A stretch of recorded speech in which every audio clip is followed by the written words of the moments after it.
विकी, मैंने कहा ना तुमसे, मेरी सारी मीटिंग्स कैंसिल कर दो।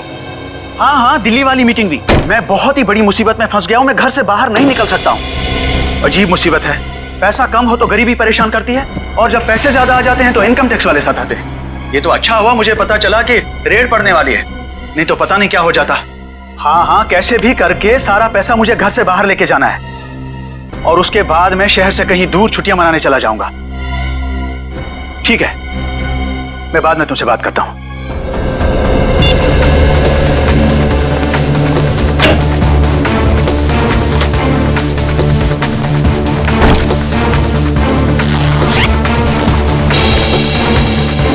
पैसा तो सारा ठीक ठाक ही लग रहा है।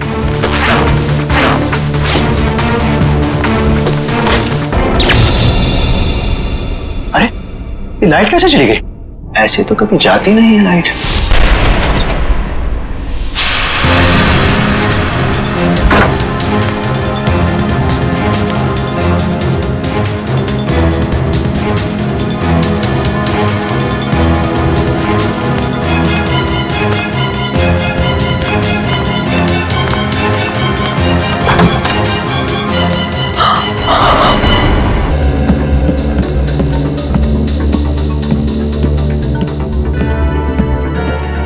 सर ये सब कैसे हो गया सर? मुझे यकीन नहीं हो रहा है सर। कल रात को ही तो मेरी दगोड़िया सर से फोन पे बात हुई थी, तब तो सब ठीक था। दगोड़िया जी का किसी के साथ कोई झगड़ा वगड़ा था? कोई दुश्मनी थी? नहीं सर, जहां तक मुझे याद है ऐसा कभी उन्होंने कोई जिक्र नहीं किया। एक लड़की ने हमें फोन किया था, वो कहाँ है? सर लड़की ने? हाँ। नहीं सर, दगोड़िया सर के परिवार में इनके अलावा और कोई नहीं है। दगोड़िया सर अकेले ही थे। तो सर फिर जिस लड़की ने हमें फोन किया था वो कौन थी? सर कहीं वही लड़की खूनी तो नहीं थी? नहीं श्रेया, लड़की खूनी नहीं हो सकती। लाश को उठा के ऊपर लटकाना कोई आसान काम नहीं है, ये कोई लड़की नहीं कर सकती। सर एक और बात समझ में नहीं आ रही, लड़की हमें इन्फॉर्म करने के बाद कि खून हुआ है यहाँ पे, खुद कैसे गायब हो गई? डर गई होगी और शायद इसीलिए उसने लैंडलाइन से, मेरा मतलब है पीसीओ से हमें फोन किया होगा। ऊपर जो पैसों से भरी बैग है, क्या जानते हैं आप उस पैसे वाले बैग के बारे में? दरअसल दगोड़िया सर कल काफी परेशान थे। एक्चुअली उन्हें पता चला था कि उनके घर में इनकम टैक्स की रेड पड़ने वाली है, और इसीलिए उन्होंने अपनी सारी मीटिंग्स भी कैंसिल करवा दी थी। अच्छा, तो शायद इसीलिए पैसे ठिकाने लगाने के प्लानिंग में लगे होंगे दगोड़िया जी। बस उसी वक्त खूनी आ गया और दगोड़िया जी का काम तमाम कर दिया।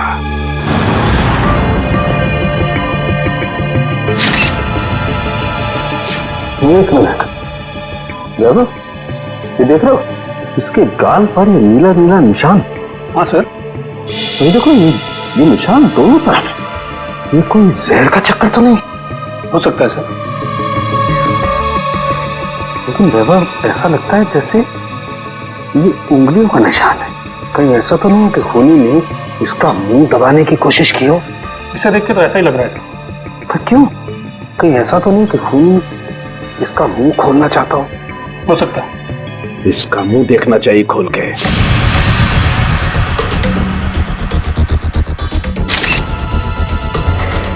जरा फोर्सत देना।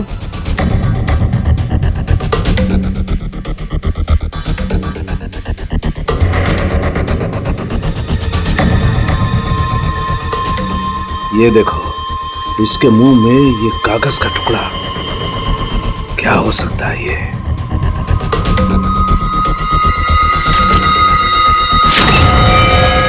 अंकुश आनंद, ये किसका नाम हो सकता है?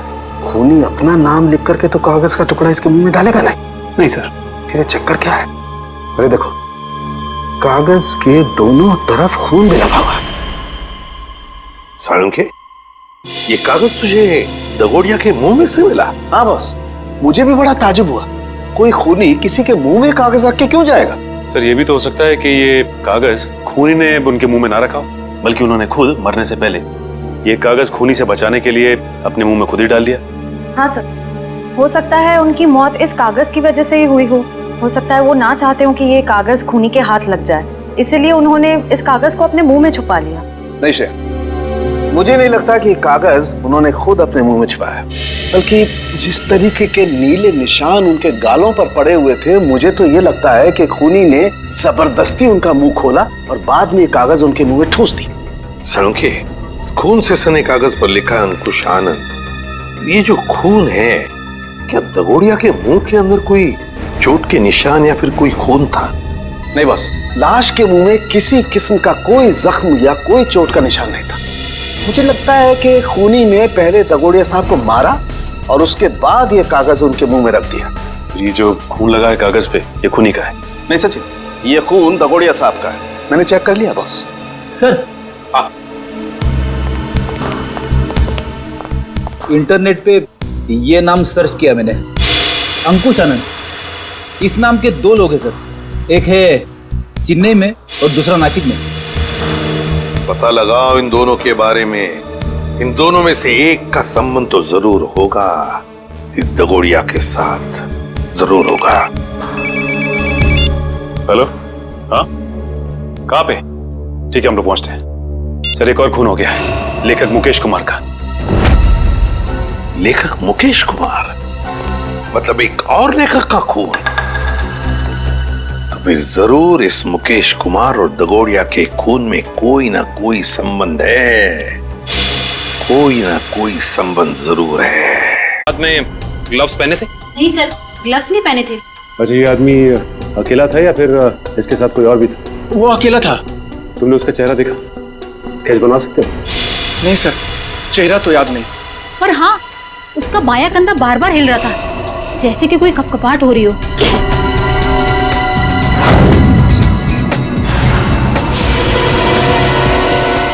Cabin, yes sir.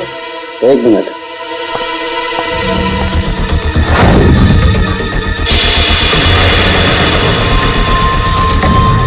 ये देखो कैबिन, इस लाश के मुंह में ही ये कागज का टुकड़ा। कहीं इस कागज के टुकड़े पे भी अंकुश आनंद का नाम तो नहीं लिखा? देखना पड़ेगा।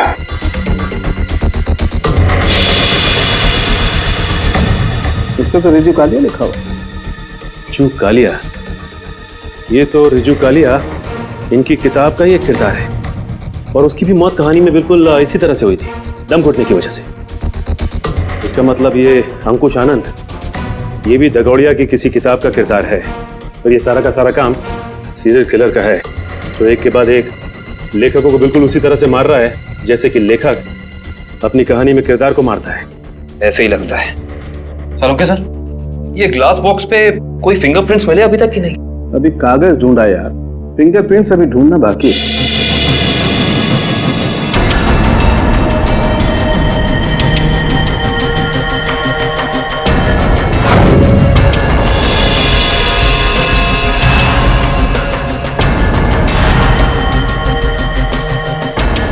मैग्नीफाइंग ग्लास देना जरा।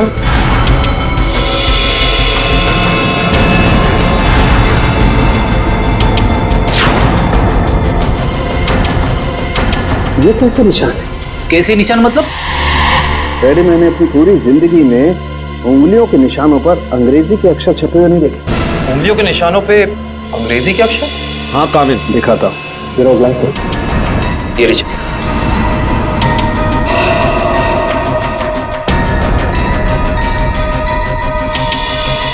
ERIUN।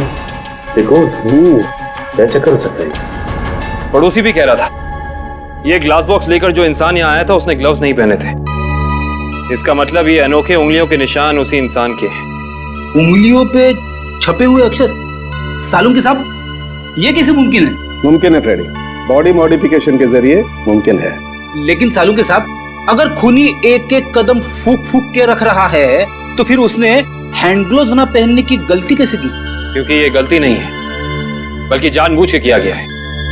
ये सीरियल किलर अपने हर खून पे अपना सिग्नेचर छोड़ रहा है, इन अनोखे उंगलियों के निशान के जरिए। हाँ, और इस तरह के निशान हर आदमी अपनी उंगलियों पर बनवा भी नहीं सकता, और इस तरीके के निशान हर जगह बन भी नहीं सकते। इस शहर में ऐसे बहुत कम टैटू पार्लर हैं जहां इस तरीके का बॉडी मॉडिफिकेशन होता हो, बहुत कम।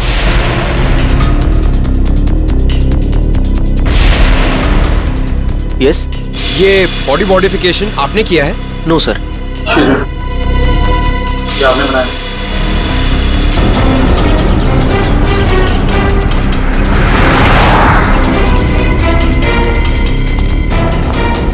अभी बिजी हूं मैं, बाद में आना। हम भी बहुत बिजी रहने वाले लोग हैं, बाद में आने का वक्त नहीं है हमारे पास। बिना अपॉइंटमेंट के आ रहे हो? मैं तुम्हारा टैटू नहीं बनाऊंगा। सीआईडी शिवा, बाद में आना। क्या हुआ सर? मैंने कुछ किया क्या? शहर में कुछ खून हो रहे हैं। खून? किताब लिखने वाले लेखकों के। लेखकों के? पर मैं तो टैटू आर्टिस्ट हूं सर, मेरा क्या लेना देना इससे? हो सकता है कुछ लेना देना हो। मैं समझा नहीं सर। बॉडी मॉडिफिकेशन भी करते हो ना तुम? जी हाँ सर, मेरे पास लाइसेंस भी है, मैं दिखाता हूँ। कोई जरूरत नहीं, ये फोटो ध्यान से देखो। ये त्रिकोण वाली कलाकारी तुमने दिखाई थी किसी के हाथ पे? जी हाँ सर, मैंने की थी, पर मुझे नहीं पता था कि ये किलर होगा सर। पता है हमें, डरो मत। हाँ लेकिन इस इंसान की कोई ना कोई डिटेल तो जरूर होगी तुम्हारे पास, है ना? जी हाँ सर, मैं 1 मिनट में लेके आता हूँ सर। जी हाँ सर, देखिए सर, त्रिकोण अनुकरण नाम है इसका। त्रिकोण अनुकरण? ये किसी आदमी का नाम है या किसी एनजीओ का? त्रिकोण मतलब ट्रायंगल और अनुकरण मतलब किसी की नकल करना। मतलब कोई ट्रायंगल बना के किसी की नकल कर रहा है? शायद त्रिकोण नाम का कोई पुराना सीरियल किलर रहा हो जिसकी नकल ये वाला खूनी कर रहा है। एक काम करते हैं, अपनी डेटाबेस में चेक करते हैं कि त्रिकोण नाम का कोई क्रिमिनल था क्या। हाँ निखिल, त्रिकोण नाम का सीरियल किलर कहाँ पे? कौन सी जेल में है? शांति नगर। ओके ठीक है, थैंक यू। चलो, एक त्रिकोण का पता तो चला है जो ठीक उसी ढंग से लेखकों का खून करता था जैसे अभी हो रहा है, लेकिन वो पिछले 4 साल से जेल में है। मतलब या तो ये खूनी जेल से बाहर निकल के मार रहा है या फिर कोई त्रिकोण की नकल कर रहा है। अब जी, सारांश सारांश,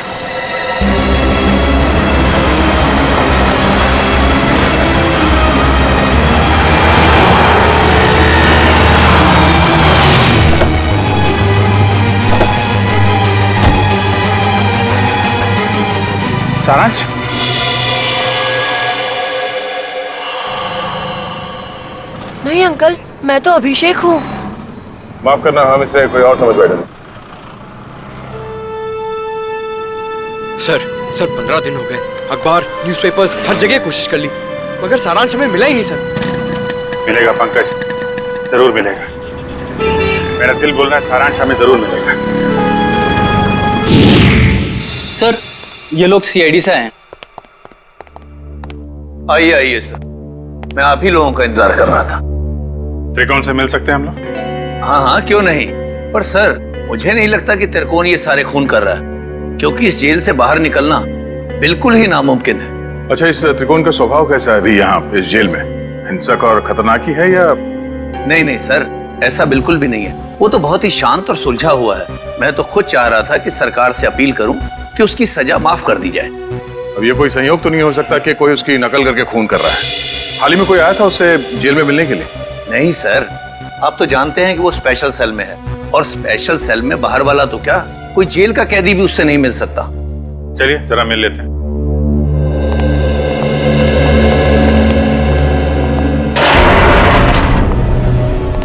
त्रिकोण, देखो तुम्हारे लिए आज कितने खुशी का दिन है।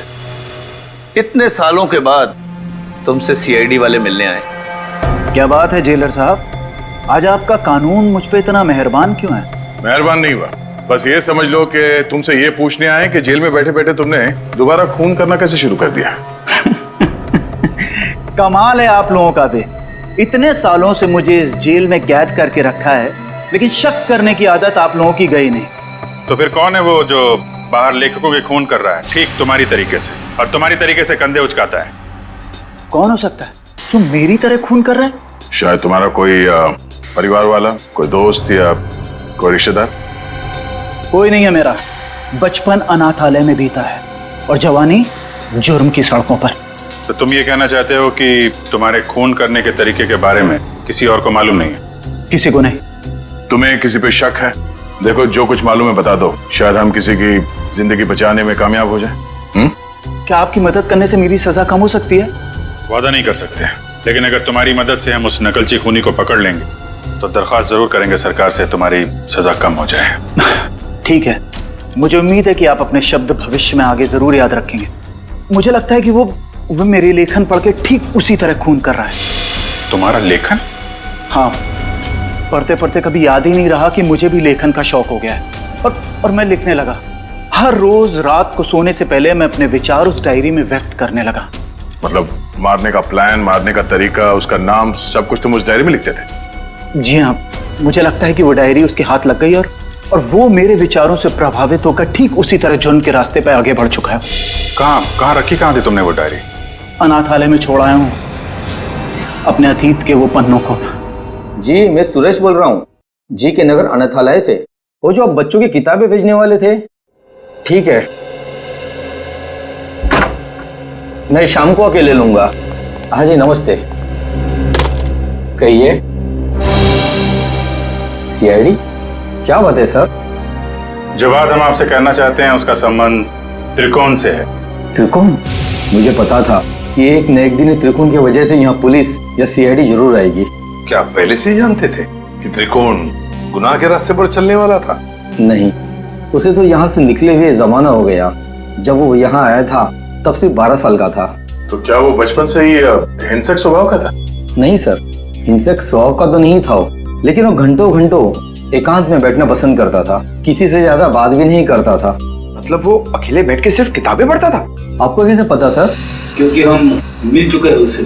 फिलहाल वो जेल में है। ज्यादातर अपराधों की ही किताबें पढ़ा करता था वो। किताबों के पन्नों में डूबकर एक अलग ही दुनिया में चला जाता था। किताबों के किरदारों से बातें करने लगता था कि तुमने खाना खाया या नहीं। कभी कभी तो मैं डर जाता था कि उसका ये जुनून एक मानसिक बीमारी ना बन जाए। आपका डर बिल्कुल ठीक निकला। उसके इसी मानसिक बीमारी ने उसे मजबूर किया उन लेखकों को मारने पे जिनके उपन्यास वो पढ़ता था और जिनके लेखन से वो काफी प्रभावित था। और उन लेखकों को बिल्कुल वैसे मार रहा है जैसे उन्होंने उपन्यास में किरदारों की मौत लिखी है।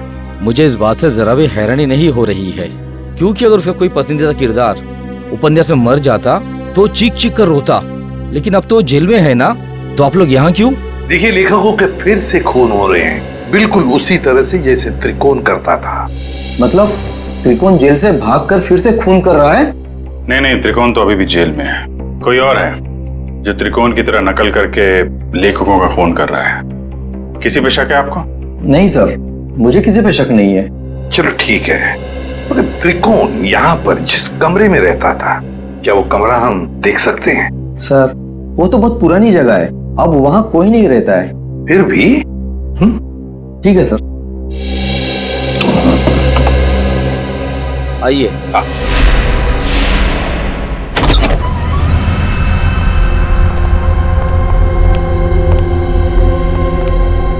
तो ये है त्रिकोण का कमरा।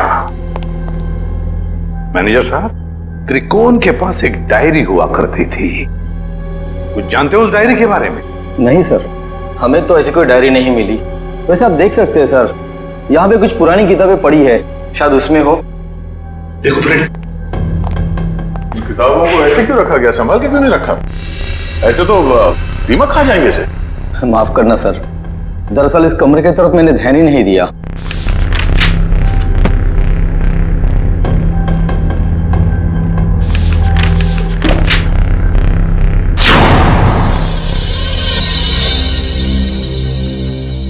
सर, डायरी तो दिख नहीं रही।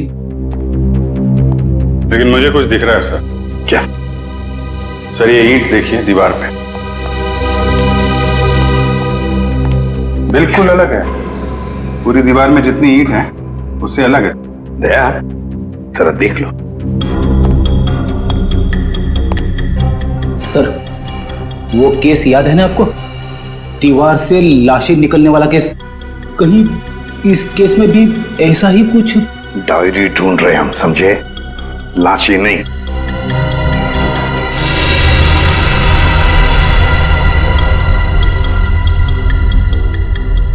नहीं फ्रेडी, क्या लाश तो दूर, एक किताब भी नहीं रख सकते हैं। सर, फाइल कहाँ है? हाँ, त्रिकोण। मतलब वो नकलची खूनी डायरी निकाल के ले गया। अभिजीत, ये जरूर त्रिकोण के डायरी का कवर है। मतलब यहाँ जो भी आया था वो जानता था कि त्रिकोण ने अपनी डायरी कहाँ छुपा के रखी है। ये यहाँ त्रिकोण के बाद में कोई रहता था? हाँ सर, एक लड़का रहा करता था, सुंदर नाम था उसका। ये सुंदर बाद में भी कभी आया था यहाँ इस कमरे में? हाँ सर, आया था। महीने भर पहले वो मुझसे मिलने आया था और कुछ दिन यहाँ रहा भी हो, अपनी पुरानी यादें ताजा करने के लिए। अच्छा, सुंदर। सुंदर का पता तो होगा ना आपके पास?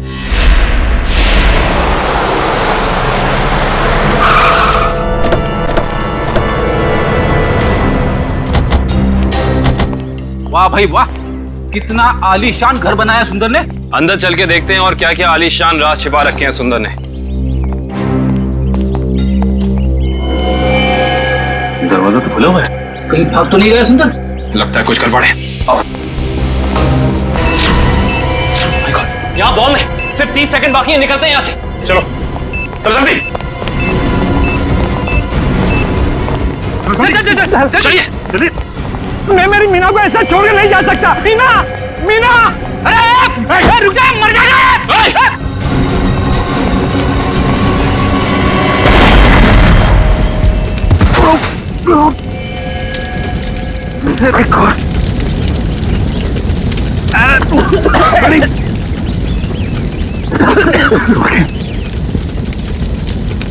लगता है बीवी और नौकर के साथ साथ सुंदर जी भी मारे गए। सर, आप लोग ठीक तो हैं सर? हाँ, हम सब ठीक है। उस खूनी का क्या हुआ? सर, वो निकल गया। निकल गया? वाह, मतलब तुम लोग समझ पाने से पहले ही ब्लास्ट हो गया। वो आदमी तुम्हारे हाथ से निकला और ब्लास्ट में मर गया। वाह। हाँ सर, वो सुंदर की पत्नी और नौकर को तो पहले ही मार चुका था। बस वो यही चाहता था कि सुंदर भी मर जाए और हम ये केस बंद करते हैं। सचिन, तुम्हारे कहने का मतलब है कि सुंदर असली सीरियल किलर नहीं है? नहीं सर, उस किलर को हमने भागते हुए देखा सर। हम लोग उसे पकड़ नहीं पाए। सर एक बात और, जब वो भाग रहा था तो अपने कंधे को बार बार झटक रहा था सर। असली किलर भागते वक्त कंधे झटक रहा था। सुंदर असली किलर नहीं है। तो फिर ये असली त्रिकोण का अनुकरण करने वाला, उसकी कॉपी करने वाला त्रिकोण अनुकरण, ये जो भी कोई है जो हमें फंसाने की, गुमराह करने की कोशिश कर रहा है, इससे तो अब हम उसी की खुद के ही जाल में फंसा देंगे। हेलो, एक और खून? लेखक कुशल। ठीक है माता। लेखक कुशल का खून? ये त्रिकोण अनुकरण तो खून पे खून किए जा रहा है। लेकिन सर, ये त्रिकोण अनुकरण एक के बाद एक लेखकों को ही क्यों मार रहा है? वही तो फ्रेडी, वही तो। 3 लेखकों को मार चुका है ये त्रिकोण अनुकरण। जरूर इसके पीछे कोई ना कोई राज है, कोई ना कोई राज है जो असली त्रिकोण हमसे छुपा रहा है। सुंदर बॉम्ब ब्लास्ट में मारा गया? हाँ, और उसके बाद एक और लेखक कुशल का भी खून हो गया। अभी तो आप कह रहे थे कि सुंदर ही वो नकलची खूनी है। अगर सुंदर मारा गया तो फिर कुशल को किसने मारा? बंद करो ये ड्रामा, समझे? सुंदर के घर के बाहर जो मुजरिम भाग रहा था, वो भी अपने कंधे को वैसे ही झटक रहा है जैसे तू झटक रहा है। अब ये बताओ कि तुम इस जेल से बाहर जाते कैसे हो? हाँ? राज क्या है इसके पीछे? साहब, कैसी बातें करते हैं आप? हैं? आम जेल से कैदी का भागना इतना मुश्किल है, तो फिर आपको लगता है कि मैं इस खास जेल से इतनी पहरेदारी होने के बावजूद भाग सकता हूँ? तुम्हारे अनाथालय वाले कमरे में सुंदर के अलावा कोई और नहीं रहा था, तो वो डायरी किसी और ने कैसे पढ़ी? किसी ने वो डायरी पढ़ी या नहीं पढ़ी ये मुझे नहीं मालूम है, लेकिन मेरी डायरी में अगला नाम उस कुशल का था जिसे मैं मारना चाहता था। मतलब उस लिस्ट में किस किस के नाम है तुम्हें अभी भी याद है? जी, मेरे पास लिस्ट है। आप चाहें तो मैं उसकी एक कॉपी दे सकता हूँ।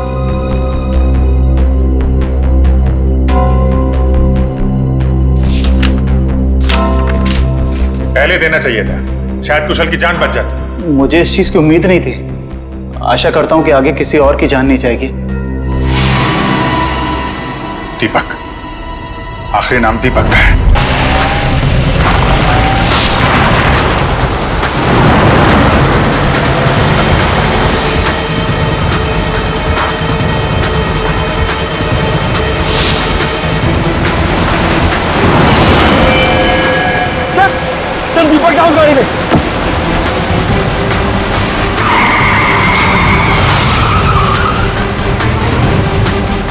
उसमें? हाँ सर।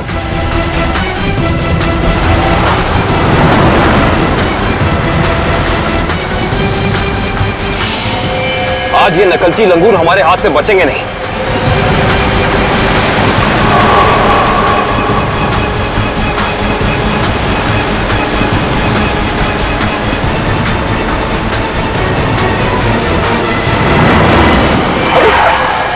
ये कौन आ गया? कोई शराबी होगा सर, इसकी वजह से हमारा खून ही हाथ से निकल जाएगा।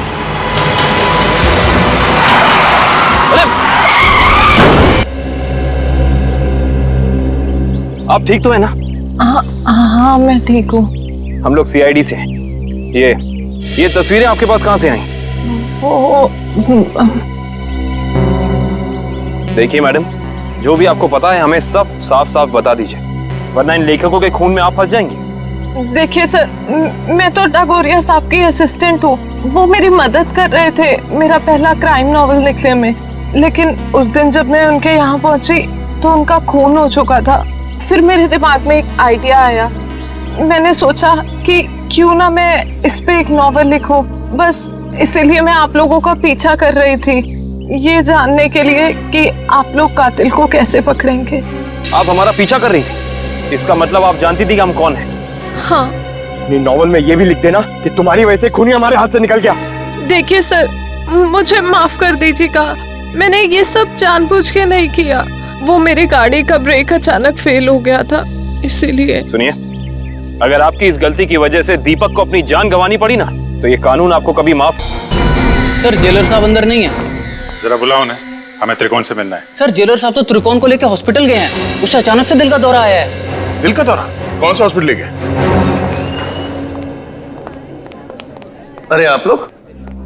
त्रिकोण कहाँ है? आईसीयू में है। क्या बात हो गई?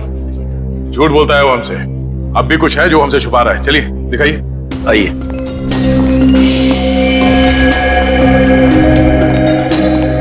कहाँ है ये त्रिकोण? कहाँ है? अभी तो यही था, कहाँ चला गया? सर कहीं वो हॉस्पिटल से भाग तो नहीं गया दीपक को मारने के लिए? भाग कैसे सकता है? यहाँ कौन था? कौन वार्ड बॉय था यहाँ पे? सर मकरंद था। ये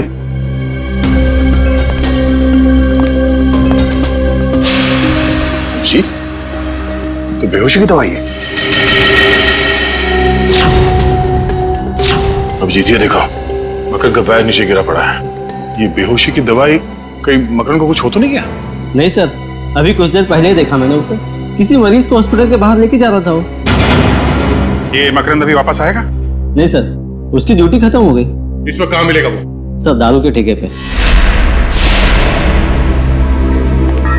अच्छा, तो ये है मकरन जी? हाँ सर, ये बार में बैठ के अपने दोस्तों के साथ शराब पी रहा था और अपने जुर्म के किस्से चटकारे लेकर सुना रहा था सर। तो हमने सोचा क्यों ना इसे ब्यूरो में ले चले, इसकी अच्छी तरह से खातिरदारी करें। वाह वाह वाह सचिन, ये तुमने बहुत अच्छा काम कर दिया। क्यों मकरन जी, अब हमें भी सुनाओगे ना अपने कारनामों की कहानियां? क्यों, बताओ। साहब मुझे 1 लाख रुपए दिए गए थे उस मरीज को अपने वार्ड से बाहर लाकर गाड़ी में बिठाने के लिए। क्या? हाँ साहब। 1 लाख रुपए के लिए अपने आप को बेच दिया तुमने? किसने दिए थे पैसे तुम्हें? साहब ये मत पूछे, अगर उसे पता चला कि मैंने उसका नाम बता दिया तो वो मुझे। अच्छा, तो तुम्हें क्या लगा हम तुम्हें ऐसे ही छोड़ेंगे? और खातिरदारी करेंगे हम तुम्हारी, ऐसी खातिरदारी कि जिंदगी भर याद रखोगे। क्यों सचिन? बिल्कुल सर। अरे नहीं साहब, इसकी क्या जरूरत है, मैं बताता हूँ ना साहब, बताता हूँ मैं। फिर बताओ जल्दी। ढूंढो इस घर को अच्छी तरह से ढूंढो। देखो कहीं छुप कर बैठा है क्या? कोई ना कोई सुराग तो जरूर मिलेगा।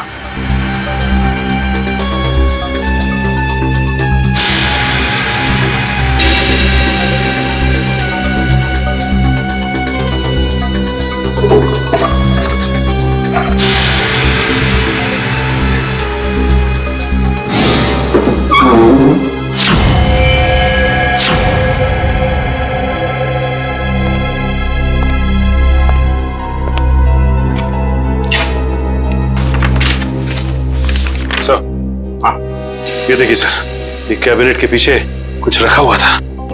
कागज है?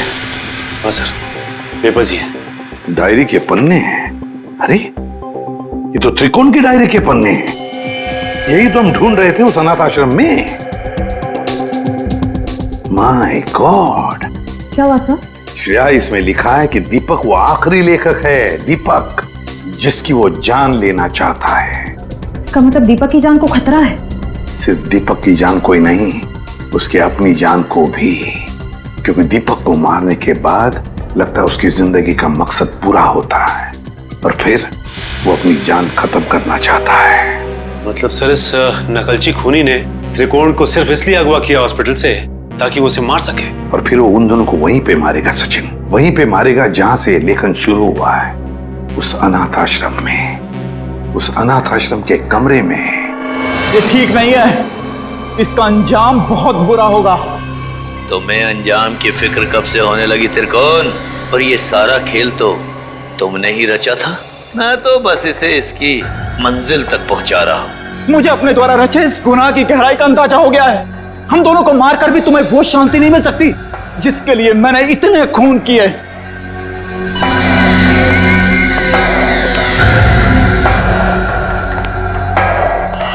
हाँ, क्यों नहीं, पर मुझे नहीं लगता कि ये सारे खून त्रिकोण ही कर रहा है। बहुत देर हो चुकी है त्रिकोण। तेरे प्रवचन अब ना तो तेरी जान बचा सकते हैं और ना ही दीपक की। नहीं चला, तुम ऐसा नहीं कर सकते। अब तुझे मैं बिल्कुल वैसे ही मारूंगा जैसे त्रिकोण ने अपने उपन्यास में लिखा था। नहीं चला, तुम मुझे मत मारो, मुझे जाने दो। बस होगा तुम्हारा खेल। अब अगर कोई हरकत की ना तुमने तो तेरा वो हाल करेंगे तो सोच भी नहीं सकता। सीआईडी, तो आखिर मेरा भेद खुल ही गया। तो अब तुम लोग मुझे फांसी पर चढ़ाए बिना तो छोड़ोगे नहीं। तो क्यों ना मैं फांसी पर चढ़ने से पहले इन दोनों को मार के अपना मकसद पूरा कर लूं।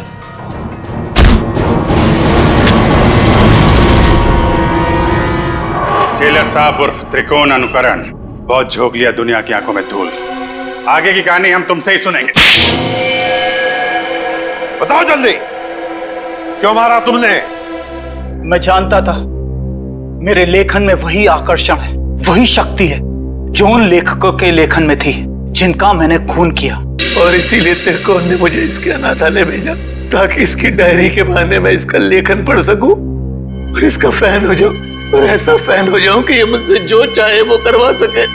जेलर साहब को फैन बनाने का मेरा सिर्फ और सिर्फ एक ही इरादा था, ताकि मैं अपनी सजा कम करा सकूं। इसलिए मैंने अपने हिसाब से इन्हें खून करने पर मजबूर किया, ताकि मैं आप लोगों की मदद से सुंदर को पकड़वा सकूं और अपनी सजा कम करा सकूं। और सुंदर को बलि का बकरा बनाने के बाद मुझे इस बात का अंदेशा हुआ कि त्रिकोण का सपना कभी पूरा नहीं होगा। इसके लिए कुशल, दीपक और त्रिकोण की जान लेना भी जरूरी है। तो मैंने त्रिकोण के खाने में एक दवा मिला दी जिससे इसको दिल का दौरा पड़े, और फिर मैं इसे अस्पताल से अगवा करके इसको इसकी मंजिल तक पहुंचा सकूं। अगर सीआईडी को सुंदर की लाश मिल गई तो शायद वो सीरियल किलर को ढूंढना बंद कर दें, मगर फिर त्रिकोण के उस सपने का क्या होगा? उन सब लेखकों को मार के मोक्ष प्राप्त करने का सपना? नहीं, मैं पूरा करूंगा त्रिकोण का वो सपना। मैं त्रिकोण को गुमराह होने नहीं दे सकता। उन सब लेखकों को मैं मारूंगा और फिर उसके बाद त्रिकोण को भी मैं जिंदगी की जंजीरों से मुक्त कर दूंगा, जैसा कि वो चाहता है। सुंदर के मरने के बाद आप लोग कुशल की मौत की खबर लेकर आए तो मैं समझ गया ये जेलर किसी को नहीं छोड़ेगा, एक एक करके सबको मार देगा और अंत में मुझे मार देगा। तो और क्या करता? तुम्हारे लेखन में कशिश इतनी है। फिर मैं समझ गया अगर मुझे बचना है तो उसका सिर्फ एक ही रास्ता है, सीआईडी को तुम तक पहुंचाना, दीपक के घर। वाह रे वाह, कानून का रखवाला, वाह। और ऐसा घिनौना काम, एक मुजरिम का साथ दिया तुमने। मैं जानता था कि सीआईडी कभी ना कभी पूरा सच जान लेगी, मगर मैं क्या करता? इसके लेखन के आगे मैं बेबस हो गया था और इसके शब्दों के माया जाल में मैं एक खूनी बन गया, एक सीरियल किलर। चुप! बकवास बकवास है सब। तुम दोनों ने मिलकर कितने सारे मासूम लोगों की जानें ली। तुम्हें तो जीने का कोई हक ही नहीं। कानून तो तुम दोनों को फांसी ही देगी, फांसी।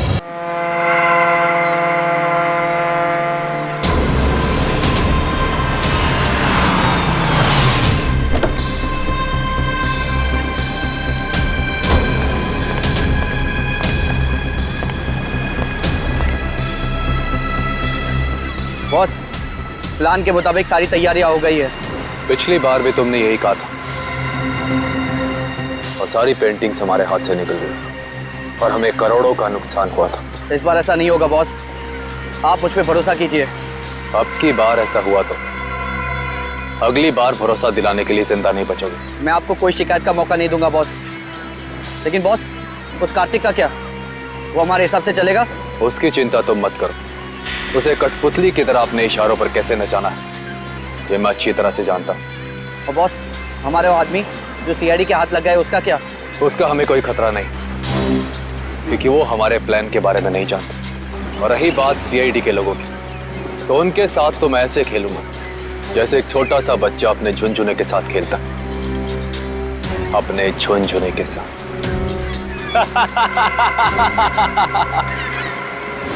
सर, मैंने जैको के आने की खबर सारे पुलिस स्टेशन में कर दी है। उनको कुछ जैसे ही पता चलेगा तो हमें इन्फॉर्म कर देंगे। सर, बॉर्डर एरिया और समुद्री इलाकों में भी हाई अलर्ट कर दिया है। मुझे डर है कि ये कदम उठाने में हमने कहीं देर तो नहीं कर दी। ये जैको कहीं शहर में पहुंच तो नहीं गया? सर डॉक्स पर हमने जिन गुंडों को पकड़ा था उनमें से एक गुंडे की जेब में ये फोटोग्राफ मिली है सर। फोटो की तो बहुत बुरी हालत है।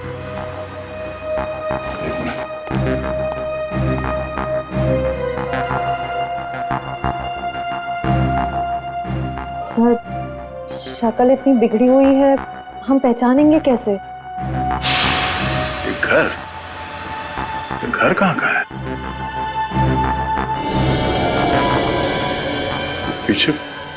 पीछे कुछ है बैकग्राउंड में। एक मिनट।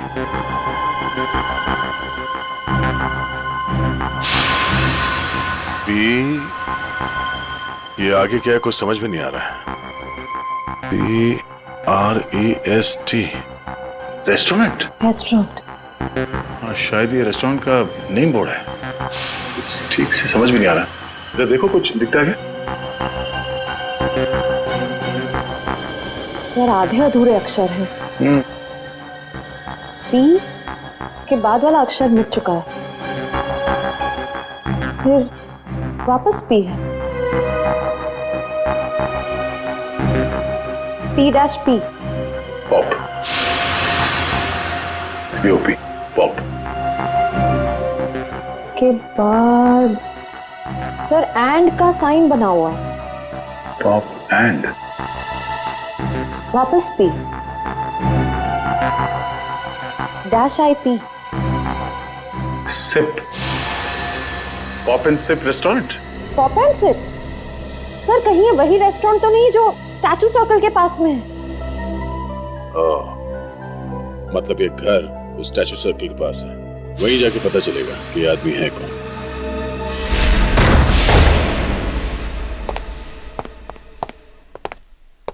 देखो जरा।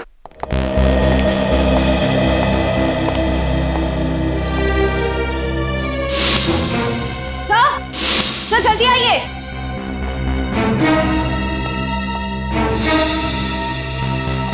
सर, ये तो मर चुके हैं। सर, लगता है इनकी मौत को ज्यादा वक्त नहीं हुआ है। लगता है खूनी इनसे कुछ सवाल जवाब करना चाहता था। या तो इन्होंने खूनी को जवाब देने से मना कर दिया या फिर जो इन्फॉर्मेशन उन्हें चाहिए थी वो उन्हें मिल गई। सर, मतलब जैको इनको इस शहर में मारने के लिए आया था? नहीं निखिल, ये जैको सिर्फ हाई प्रोफाइल लोगों को अपना निशाना बनाता है जिनके आसपास बहुत सिक्योरिटी होती है। इन्हें मारने के लिए इतने पैसे खर्च करके कोई इंटरनेशनल कॉन्ट्रैक्ट किलर को क्यों बुलाएगा? सर, हो सकता है इनके पास कोई ऐसी इंफॉर्मेशन थी जो मिस्टर जैको को चाहिए थी अपने अगले शिकार को निशाना बनाने के लिए। ये हो सकता है, तलाश लो।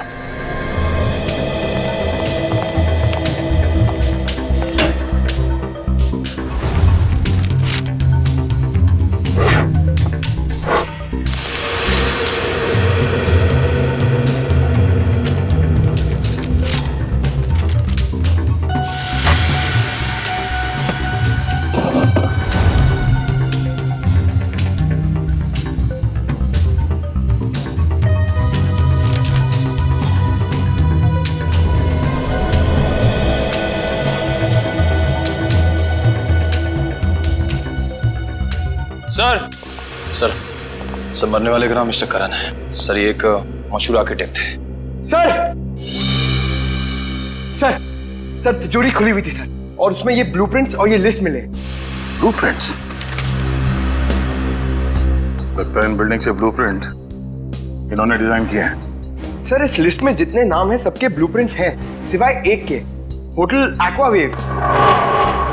सर कहीं ऐसा तो नहीं कि इस होटल एक्वावेव के ब्लूप्रिंट के लिए मिस्टर करण का खून किया गया? कुछ तो है इस होटल एक्वावेव में जो खूनी के लिए बहुत खास है।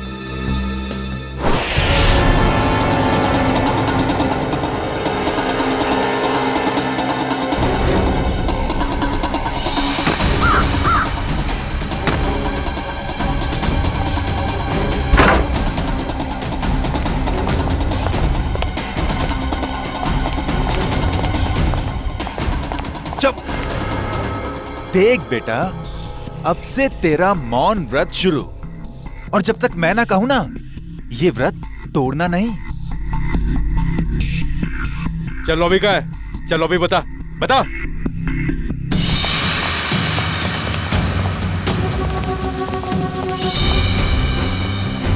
चल छोड़ दो, क्या कर रहे हो? अरे कौन है? मारना मत।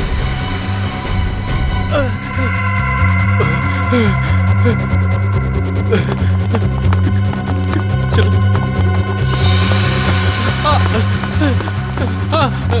मारना मत, मुझे मारना मत। चल बात है सबको, बैठ जाओ।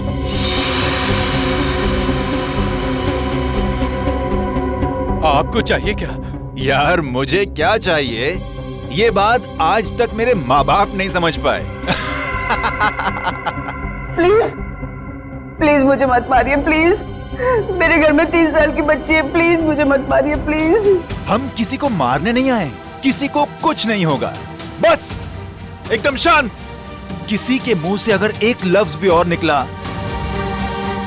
तो फिर ये गन है और तुम्हारा दिल, और बस एक गोली।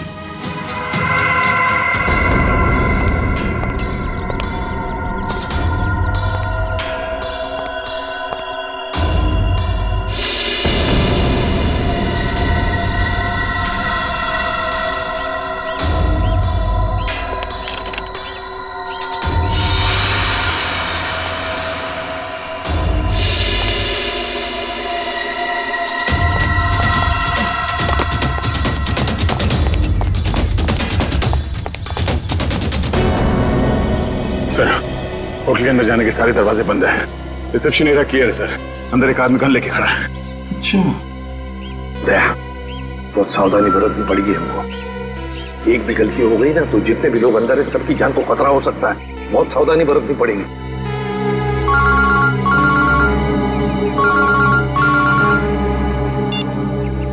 एसीपी प्रद्युमन।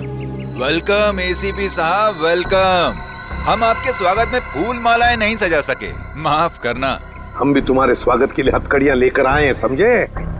अगर भलाई चाहते हो तो अपने आप को हमारे हवाले कर दो। एसीपी साहब, आपको हम जैसे मासूम मुजरिमों की मासूम कलाइयों पे हथकड़ी सजाने का बहुत शौक है। लगता है आप एक बात भूल गए हैं। कुछ साल पहले शाकाल के प्यारे प्यारे हाथों में भी आपने हथकड़ियां सजाई थी, भूल गए? कौन शाकाल? अरे आपकी याददाश्त बहुत कमजोर हो गई है। हाँ, ये बात तो बिल्कुल गलत है। आप जरा याद करने की कोशिश कीजिए। अरे वही शाकाल जिसको आपने बीजलपुर जेल में बंद कर दिया था, कुछ याद आया? तो क्या? वो बेचारा काल कोठरी में तड़प रहा होगा। अरे उसकी भी तो जान है। हाँ, उसे कुछ पल के लिए इस सुहानी हवा में छोड़ दो तो हम भी इन प्यारे प्यारे लोगों को छोड़ देंगे। अच्छा, बहुत याद आ रही है शाकाल की। हम तुम्हें ले चलते हैं शाकाल के पास काल कोठरी में। अरे एसीपी साहब, अगर मैं यहाँ से चला गया तो इस वक्त मेरे कब्जे में ये जो 40 लोग हैं उनको ऊपर वाले के पास कौन पहुंचाएगा? बोलो एसीपी साहब, बोलो। अरे कुछ तो बोलो। जितने लोग अंदर हैं, अगर उनमें से किसी का भी बाल बांका हुआ ना तो याद रख, इतनी बुरी तरह मारूंगा तो अपनी शक्ल तक पहचान नहीं पाएगा, समझा? एसीपी साहब दया को समझाइए। जो मुद्दा बातचीत से सुलझ सकता है उसमें खून खराबे की क्या जरूरत है? और हाँ, शाकाल को जेल से रिहा करते वक्त एक वैन जरूर दे दीजिएगा ताकि हम अपनी प्राइवेट एयरफील्ड तक पहुंच सकें। और अगर मैंने ना कह दिया तो क्या? तो हर 1 घंटे में आपको 2 लाशें यहां से मिलेंगी। तो आपका वक्त शुरू हो चुका है। टाइम बचा है 59 मिनट 30 सेकेंड। देखो, देख, हेलो हेलो हेलो। अब अंदर जा।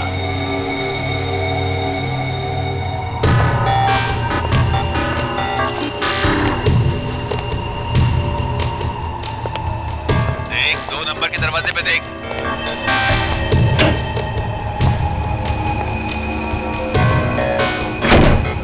तुम्हारे सामने जो फ्लश टैंक है उसके अंदर कुछ रखा है, निकालो उसे।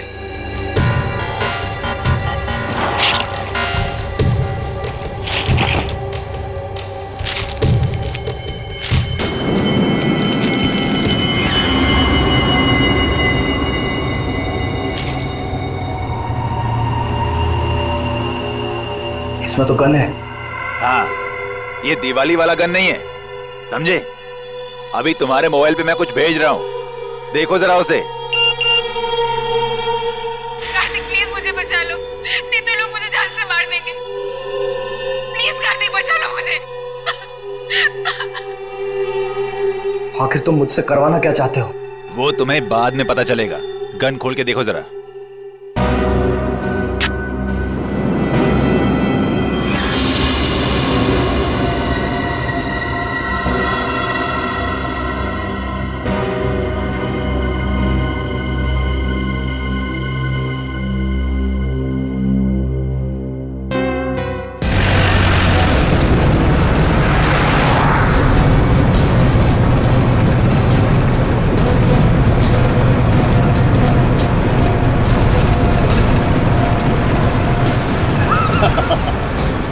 तुम सीआईडी वाले मच्छर हो, मच्छर।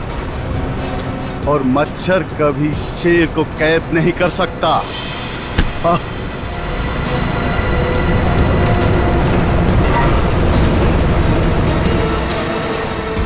समझाओ, अपने इस बच्चे को समझाओ। ये शायद नहीं जानता शाकाल क्या चीज है। शाकाल वो मछली है जिससे समुद्र में रहने वाले मगरमच्छ भी डरते हैं। तो जैसी जुर्म की मछलियां जब गुनाह के तालाब से बाहर निकलती हैं ना, तो उनका अंत तड़प तड़प के ही होता है। इतिहास गवाह है, अंत हमेशा अच्छाई का ही होता है। मेरे सीआईडी वाले दोस्त, अंत में जीत बुराई की ही होती है। समझ में नहीं आ रहा कि तेरी इस गलतफहमी पे मुझे हंसना चाहिए या फिर तरस खाना चाहिए।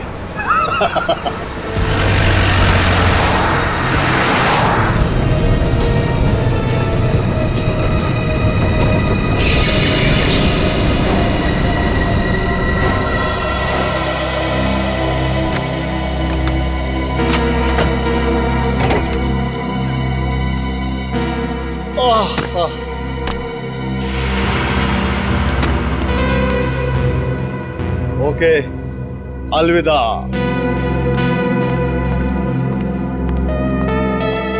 अपना काम तो हो गया सर, फंस गया। अब यही हमें अपने साथियों तक पहुंचाएगा। चलो।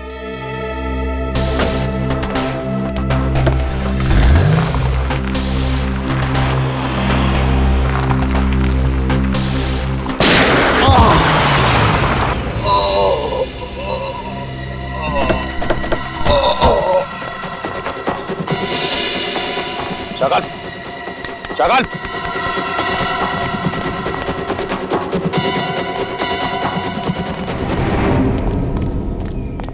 He's dead. सर, हाँ, दुष्यंत का फोन था, किसी ने शाकाल को गोली मार दी। क्या? कब? कैसे? शायद किसी शार्प शूटर ने गोली मार दी, चुपके से। My God! अब क्या होगा सर? अगर किडनैपर्स को पता चल गया तो?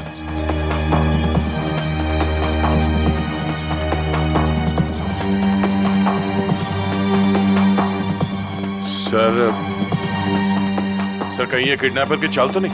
उसने शाकाल को जेल से इसलिए छुड़वाया ताकि वो उसे मार सके। सर मैंने ना एक फिल्म देखी थी, उसमें ना एक आदमी 4 आतंकवादियों को जेल से बाहर निकालता है ताकि उन्हें वो गोली मार सके। चुप रहो, ये कोई हिंदी फिल्म नहीं है।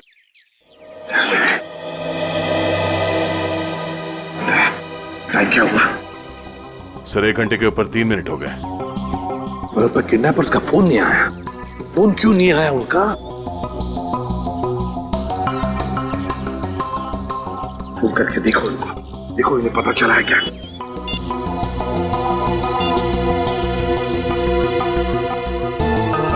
क्या हुआ? क्या हुआ? किडनैपर का फोन बंद आ रहा है सर।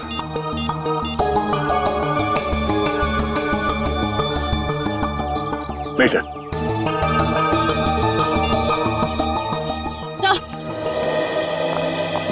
सर होटल का ब्लूप्रिंट मिल गया, कंस्ट्रक्शन कंपनी से मिला है।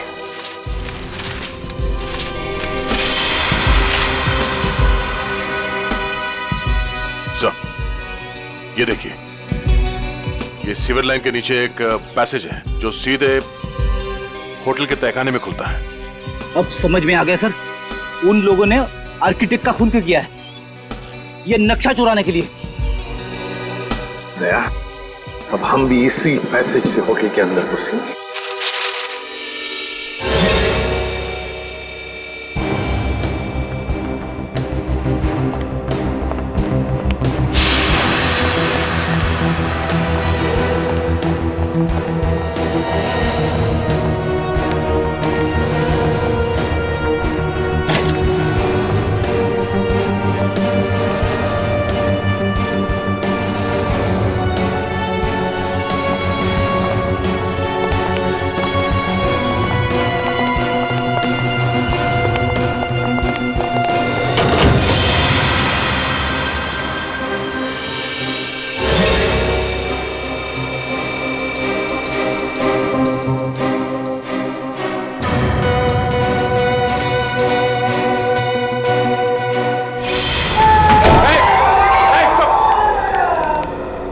रहिए, देखिए हम लोग सीआईडी से, अब तुम्हें कोई कुछ नहीं करेगा, समझे?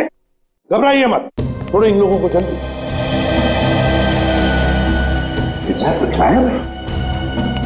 किडनैपर?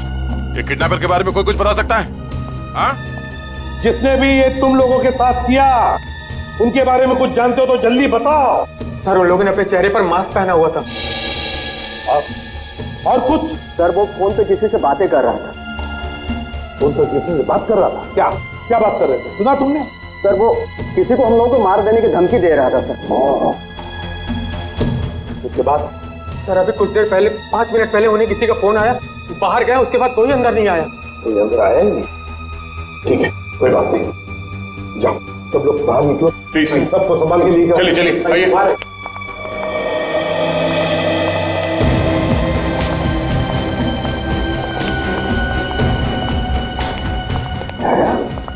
किडनैपर गायब कैसे हो गए?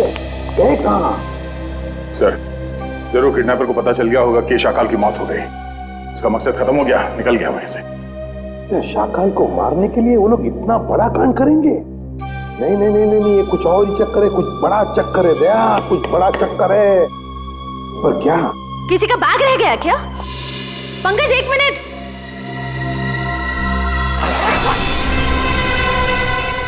सर बॉम्ब है सर, इसमें तो सिर्फ 20 सेकंड्स बचे। कौन बॉम्ब? सर आप लोग यहाँ से बाहर चलिए। रुक जाओ, बाहर चले सर आप लोग।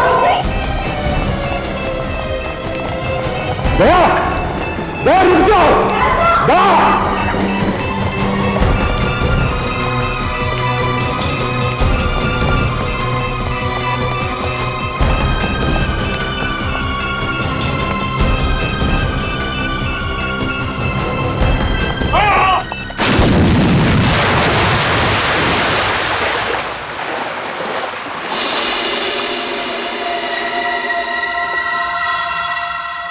दया।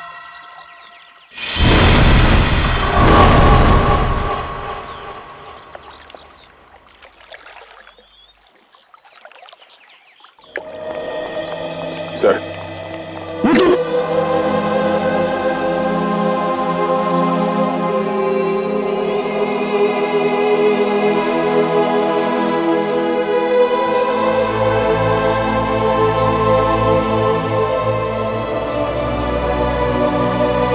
तुम नहीं सुधरोगे। चलो अब।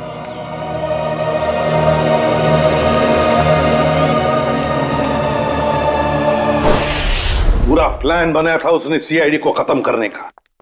जैसे हम होटल में जाएं, हम सबको मार डालने वाला था, सबको। और हमारे साथ साथ शाकाल को भी। एग्जैक्टली, यही तो प्लान था उसका, ताकि हमारा ध्यान भटक जाए। शाकाल की कुंडली निकाली? हाँ सर, ये उसकी जन्म पत्री। 12 मर्डर और 25 किडनैपिंग के केस हैं सर इसके ऊपर। 12 मर्डर्स और 25 किडनैपिंग। शाकाल फिर है कौन ऐसा आदमी जो इतने खतरनाक मुजरिम को मारना चाहता था? है कौन ये, और फिर क्यों, किस लिए मारा उसने शाकाल को? सर, ये कहीं किसी समाज सेवक का काम तो नहीं जो इस देश से सारे अपराधियों का खात्मा करना चाहता हो? नहीं नहीं नहीं नहीं श्रेया, ये कोई समाज सेवक हो ही नहीं सकता। क्या वो ऐसा आदमी इतने सारे लोगों की जान को खतरे में डालेगा उस होटल में? नहीं नहीं नहीं नहीं नहीं, ये कुछ और ही चक्कर है, कुछ और ही चक्कर है ये। सर, रात से पर्दाफाश हो गया। क्या पता चला? सर, शाकाल ने कुछ दिनों पहले जेल में अपने दोस्त से बातों बातों में कहा था कि अशोक साम्राज्य का खून उसने किया था। अशोक साम्राज्य? हाँ सर। मशहूर बिजनेसमैन। दया जरूर किसी के कहने पर अशोक को मारा गया है, और वो भी पैसे लेकर।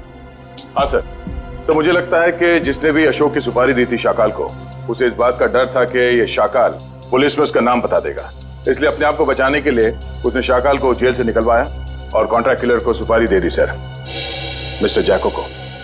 मगर सर, अशोक को मारने की सुपारी कौन दे सकता? वही देगा ना श्रेया, वही देगा जिसे अशोक की मौत से सबसे ज्यादा फायदा होगा, और वो है अशोक साम्राज्य का बिजनेस राइवल वीरेन।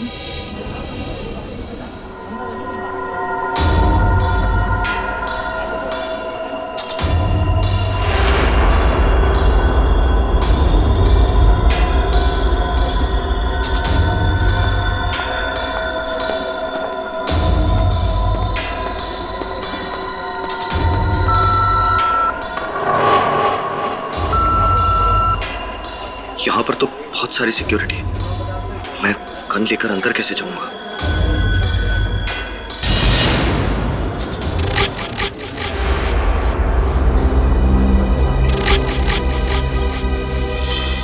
कार्तिक, तुम? जी, वो मैं यहाँ कैसे? बस जैसे ही मुझे पता चला कि आपकी कॉन्फ्रेंस है तो सोचा कि आपसे मिल लूं। चलो अंदर चलो।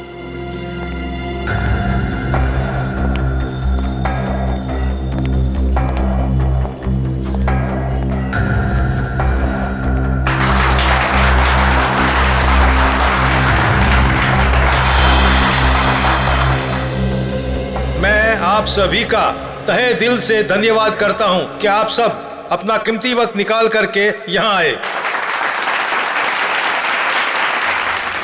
जैसा कि आप सब जानते हैं, हमारी कंपनी दिन दुगनी रात चौगुनी तरक्की कर रही है। ये जो तेरे सामने स्टेज पर आदमी खड़ा है, उसे उड़ाना है, यही तेरा मिशन है।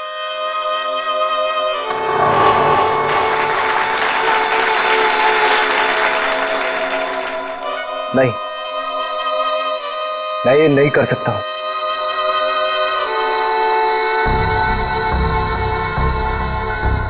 तेरे को करना ही पड़ेगा, ये भूल गया अन्य किस हाल में है।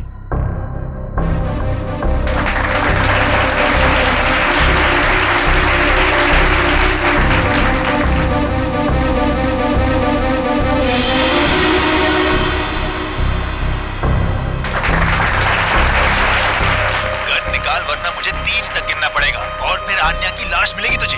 1 2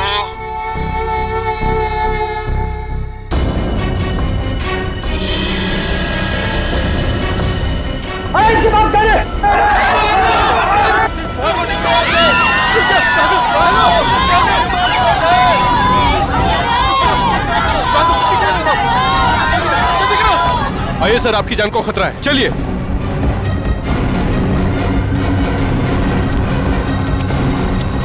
आइए सर, आइए अंदर आ जाइए। ये हो क्या रहा है?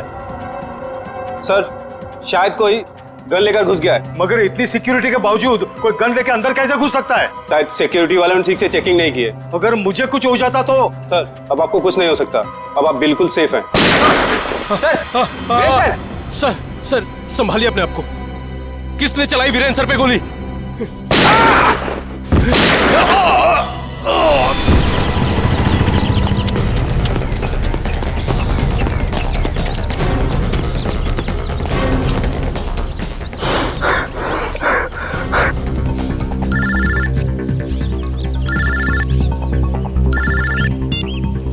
कैसे हो मेरे दोस्त? तुमने मुझसे क्या करवा दिया? कुछ नहीं, जैसे कंडक्टर बस में मुसाफिरों के टिकट काटता है, मैंने तुझसे वीरेन का टिकट कटवा दिया। Very simple. ये तुमने ठीक नहीं किया, मुझे भी अपनी तरह गुनहगार बना दिया तुमने। सॉरी दोस्त, लेकिन क्या करता, एक तू ही था जो वीरेन को अच्छी तरह से जानता था और सिर्फ तू ही उस होटल में घुस सकता था। समझ ले यार, समझ ले, मेरी मजबूरी तो समझ ले। लेकिन मैंने गोली नहीं चलाई है। मैं जानता हूं कि तूने गोली नहीं चलाई है। अरे तू तो गुड बॉय है, लेकिन तूने सिक्योरिटी का ध्यान बटा के असली खूनी का काम आसान कर दिया, जो सामने बिल्डिंग पर कब से निशाना लगाए बैठा था। तेरी नई जिंदगी शुरू हो गई अब तो। अब सब तुझे ही वीरेन की मौत का दोषी मानेंगे। कोई नहीं मानेगा, कोई नहीं मानेगा। मैं सबको तुम्हारी सच्चाई बता दूंगा। तू सपने बहुत देखता है, हाँ? पर ये कहावत तो तूने सुनी ही होगी कि दिन में सपने देखने वाले बहुत जल्दी ऊपर जाते हैं। तो सपने देखना बंद कर और अपना फोन देख। कार्तिक, कार्तिक प्लीज मुझे बचा लो, नहीं तो ये लोग मुझे मार देंगे। प्लीज कार्तिक, प्लीज मुझे बचा लो, प्लीज।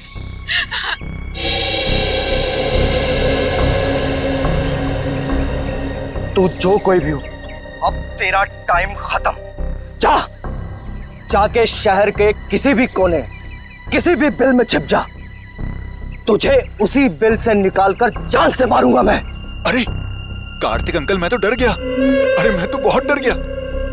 मैं फोन रखता हूँ। हाँ सुन,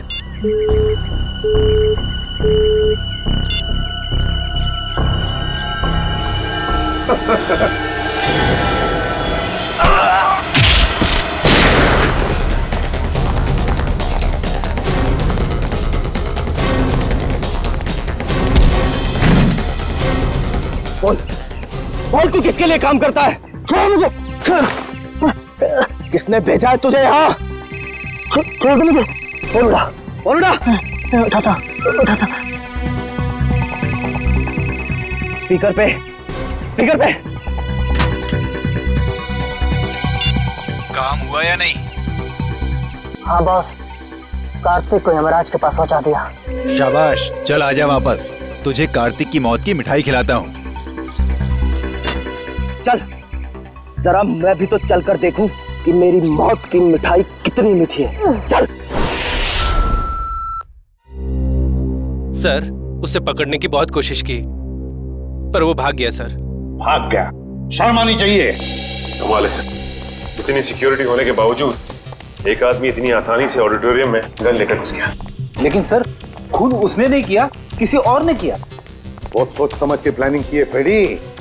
दो लोग तैनात रखे थे उसने वीरेन को मारने के लिए, एक ऑडिटोरियम के अंदर और एक ऑडिटोरियम के बाहर। क्योंकि अगर वीरेन ऑडिटोरियम में से किसी भी हालत में बच जाए तो उसे बाहर खत्म कर डालने के लिए। पर सर, इतनी बड़ी प्लानिंग कर कौन सकता है? एक बार पता चल जाएगा ना पूर्वी कि ऑडिटोरियम के अंदर गन लेकर कौन घुसा था, तो समझ लो उसका भी पता चल जाएगा जिसने बुरा कांड रचा है।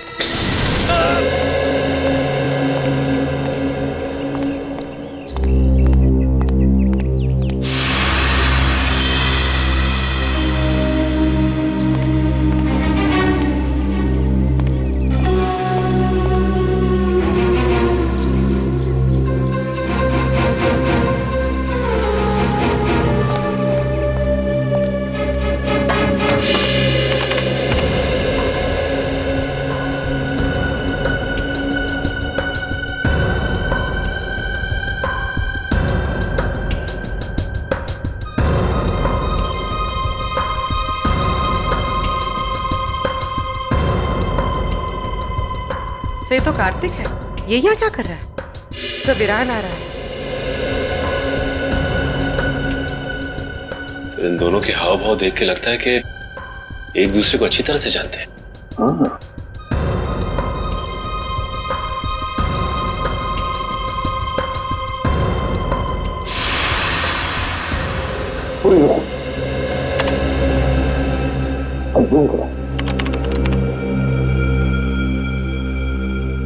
सर कार्तिक के पास गन है? हाँ, कार्तिक के हाथ में गन है। अब रिवाइंड करो। सर मतलब कार्तिक वीरान को मारने आया था?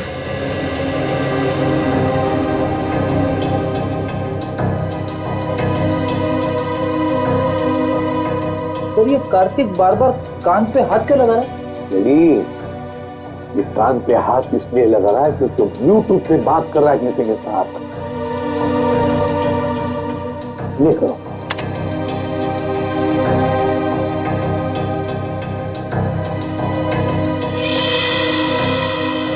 सर इस आदमी ने कार्तिक के हाथ में गन देखी और हल्ला मचा दी।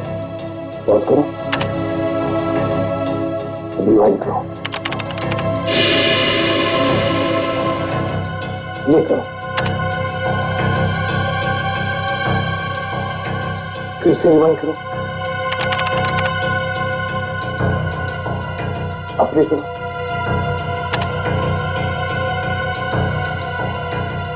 ये देखो, ये आदमी बार बार कार्तिक को देख रहा था। इसका मतलब है वो जानता था कि कार्तिक के पास गन है। सही मौके का इंतजार कर रहा था वो, हल्ला मचाने के लिए, ताकि सबका ध्यान भटक जाए और खूनी आसानी से वीरेन को मार सके। एग्जैक्टली। बस इस हल्ला मचाने वाले का पता लगाओ, उठाओ उसे, उसी से पता चल जाएगा इसके पीछे किसका दिमाग है। हेलो, हाँ सर। क्या? ठीक है सर। क्या हुआ? सर अन्या को किसी ने उसके घर से किडनैप कर लिया है। अन्या को किडनैप कर लिया किसी ने?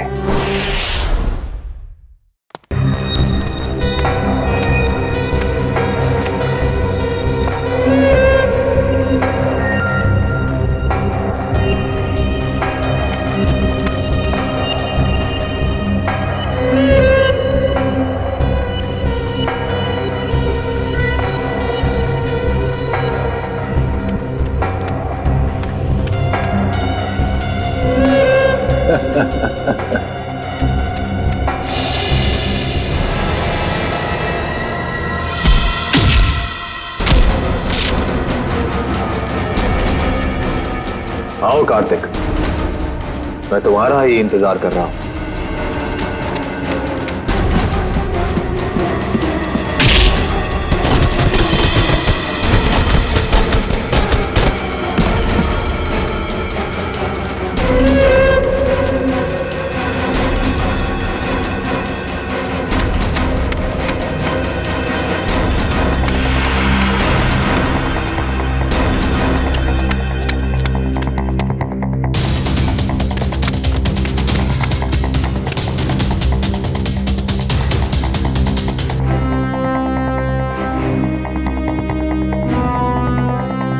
आओ कार्तिक आओ, अब छुपने का कोई फायदा नहीं है।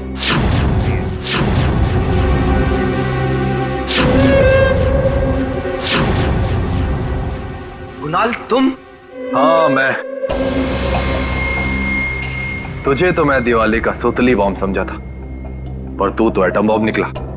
एटम बॉम्ब नहीं, न्यूक्लियर बॉम्ब, जो अब तुझे तेरे एक एक गुनाह का प्रायश्चित करवाएगा।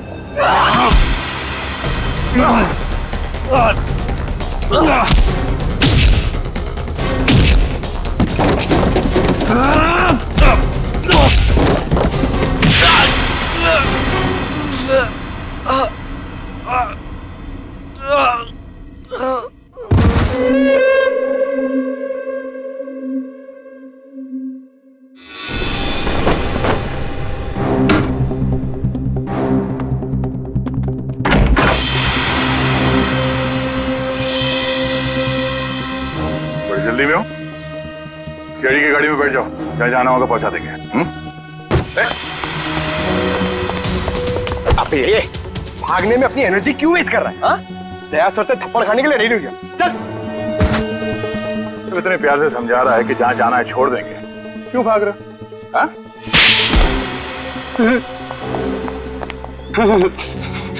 साहब, वीरेंद्र जी की मौत से मेरा कोई लेना देना नहीं।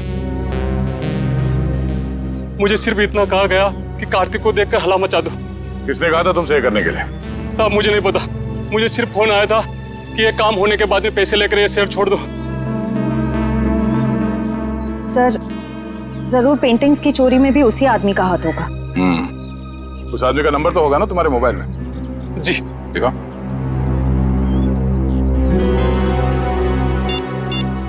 यही नंबर।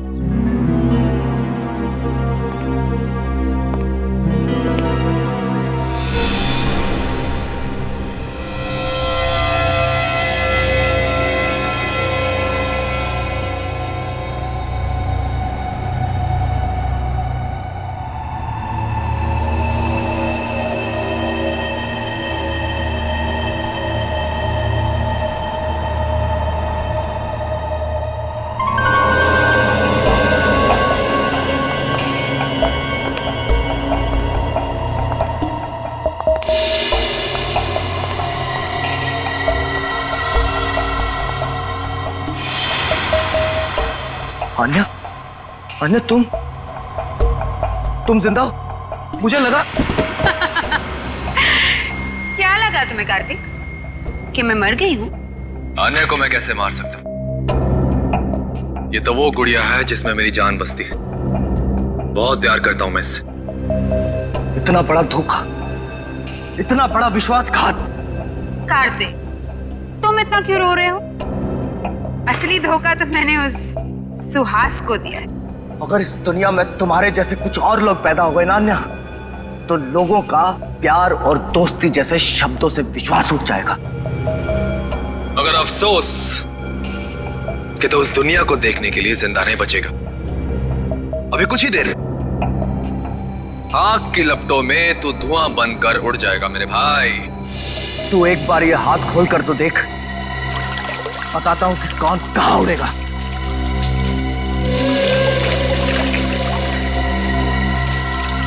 ये तुमने ठीक नहीं किया अन्या।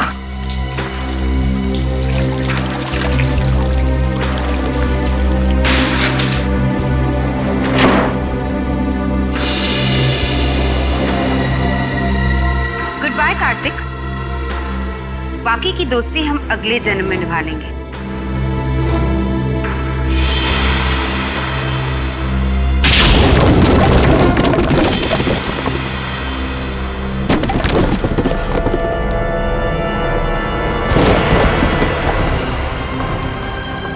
अगले जन्म में पहुंचने की बहुत जल्दी है तुम दोनों को। एक शॉर्टकट बताऊं? फांसी का फंदा। पीछे हो जाओ। मैंने कहा आगे मत आना, वरना एक गोली चलाऊंगा और सब मारे जाएंगे। तुम जैसे खटमल दूसरों की जान ले सकते हैं, मैं खुद की जान गंवाने का जिगर नहीं रखते। गोली चलाएगा तू? चला गोली।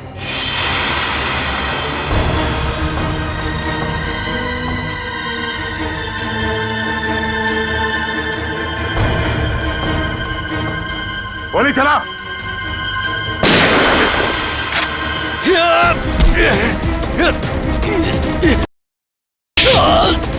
कार्तिक, ठीक तो हो तुम? हाँ सर, मैं ठीक हूँ। सीआईडी कभी भी निहत्थे पे गोली नहीं चलाती।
कहाँ भाग रहे हैं? चल चल।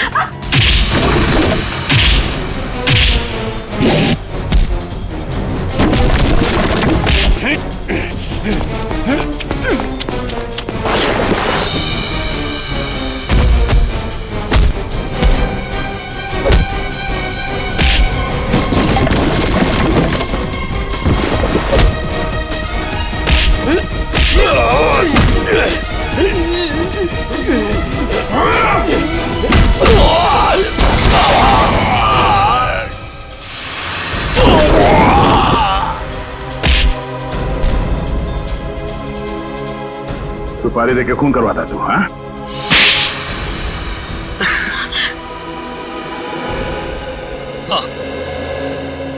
मैंने ही सुपारी दी थी शाकाल को अपने बिजनेस राइवल अशोक को ऊपर पहुंचाने के लिए, ताकि हमारा बिजनेस और बढ़े और हमें मुनाफा। ये बात तुम्हारे चाचा वीरेन को बताते? नहीं, वो ये नहीं जानते थे, लेकिन जब उन्हें पता चला वो बहुत नाराज हुए और उन्होंने कहा कि वो आप लोगों को बता देंगे। और सिर्फ इतना ही नहीं, उन्होंने सारा पैसा, सारी जायदाद सब चैरिटी के नाम कर देने की धमकी दी थी। इससे तुमने सोचा क्यों ना उन्हें ही जान से मार दिया जाए, ताकि सारा पैसा, सारा प्रॉफिट सब तुम्हारा। लेकिन उन्हें मारना इतना आसान नहीं था, 2400 घंटे उनके साथ सिक्योरिटी रहती थी तो। और इसलिए तुम दोनों ने प्लान बनाया, पेंटिंग से चोरी करके पैसे कमाने का प्लान, और उन पैसों से जैको को इंडिया बुलाना ताकि वो वीरेन और शाकाल को ऊपर पहुंचा सके। हाँ। और इस प्लान में आन्या ने तुम्हारा साथ दिया, सुहास को बेवकूफ बना के। सुहास मुझसे बहुत प्यार करता था और इसी का फायदा उठाया हम दोनों ने, विश्वासघात किया उसके साथ। तुम्हारे विश्वासघात की सजा तुम्हें कानून देगा, या तो फांसी होगी या दोनों जिंदगी भर जेल में सड़ोगे। नहीं। ले जाओ इन दोनों को।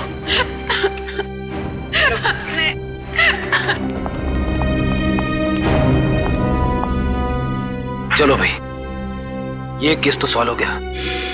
मगर उस बच्चे सारांश का कुछ पता नहीं है। 10 दिन हो गए सर उसे गायब हुए। हाँ फ्रेडी, मेरी समझ में नहीं आ रहा ये सारांश गायब कैसे हुआ। जिस वक्त प्रेम और रागिनी घर में थे, सारांश वहीं पर था। ये लो तुम्हारा एनिवर्सरी के। ओ कम ऑन, हैप्पी एनिवर्सरी। बेटा आप अपने कमरे में जाओ, ठीक है? हम आपको थोड़ी देर में बुलाते, ठीक है? हाँ सर। और जब प्रियंका घर में घुसी उन दोनों के बाहर जाने के बाद, उस वक्त सारांश को घर पे ही होना चाहिए था।